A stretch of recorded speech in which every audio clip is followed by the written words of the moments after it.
যমুনার পাড় ঘেঁষে সবুজে মোড়ানো সিরাজগঞ্জ জেলার শাহজাদপুরের এক প্রান্তিক গ্রামে আমাদের সিএসএফ সেন্টারের অ্যাবিলিটি ক্লাবের একজন সদস্য কদর আলী বাস করেন। 25 বছর বয়সী এই যুবক জন্ম থেকে সেরেব্রাল পলসিতে আক্রান্ত, কিন্তু শারীরিক সীমাবদ্ধতা কখনোই তাকে থামিয়ে রাখতে পারেনি।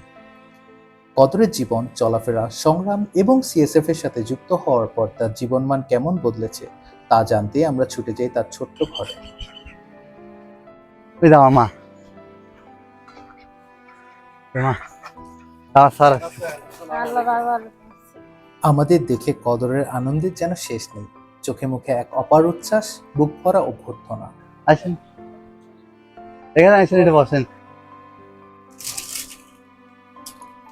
টুইন সার দিছিল এটা এখানে। হ্যাঁ, এখানে কবুতর থাকতো, এখন এইভাবে রাখছি। মা কয়েতে খুলে ফেলা, আমি করে না, এটা দেখলে পারে ভালো লাগে, এটা থাকি।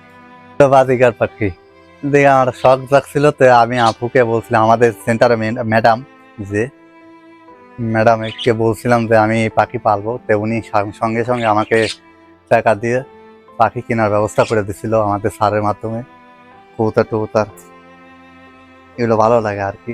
এখানে বসে থাকতাম, এখানে মাছ মারতাম এই নদীতে। আমি এখানে এসে বসে থাকলে ভালো লাগতো।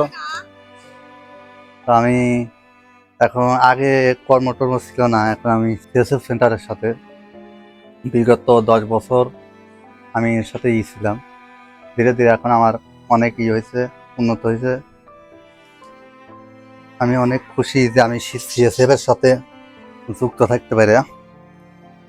আমি এগুলো, এই যে খরগোশ, তারপর কবুতর, পাখি, এগুলো পালি। আমার একটা স্বপ্ন ছিল যে আমি নিজের হাতে কিছু করব, যেন আমাকে দেখে অনেকে কি করতে পারে, যে যে অনেকে ভালো মানুষ সাথে এরকম কাজ করতে পারে না, এরকম প্রতিবন্ধী। আমি খুঁজে খুঁজে খুঁজে খুঁজে অনেক খোঁজার পরে সিএসএফ সেন্টারের সাথে যোগাযোগ হই। ওইখানে আমাকে ভর্তি করে।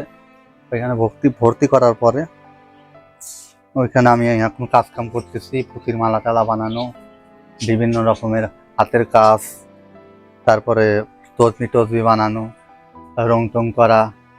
ওইখানে আমি সেন্টারের সাথে যুক্ত আছি। আর আমার সেন্টারে অনেক মানুষ আছে, অনেক রকমের কাজ কাম করে।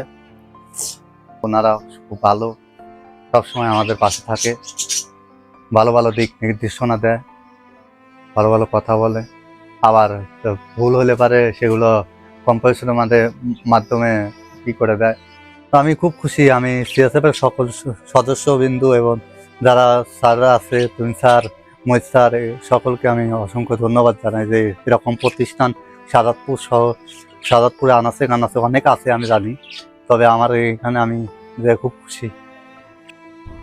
কদর এখন নিজ হাতে বাগান করে, পশু পাখি পালে, নানা রকম কাজ করে সংসারের সহযোগিতা করে যাচ্ছে, নিজের আয় দিয়ে পরিবারের পাশে দাঁড়াচ্ছে। একসময় যে ছিল সমাজে উপেক্ষিত, সেই সমাজই আজ এক অবিচ্ছেদ্য অংশ এই কদর। এই কদর, রাসেল, জসিমেরা আমাদের মাটির সন্তান। তাদের জীবন বদলের গল্প সমাজে অন্তর্ভুক্তি যাত্রা, এইসবের নীরব সাক্ষী হয়ে নিরলস পরিশ্রম করে চলেছে সিএসএফ এর প্রতিটি কর্মী। আমরা বিশ্বাস করি, কদর, রাসেল, জসিমদের ছাড়া এই সত্যিকারের অন্তর্ভুক্তিমূলক বাংলাদেশ গড়ে তোলা সম্ভব নয়। আসুন আমরা এই সেরেব্রাল পলসিতে আক্রান্ত মানুষগুলোর পাশে দাঁড়াই।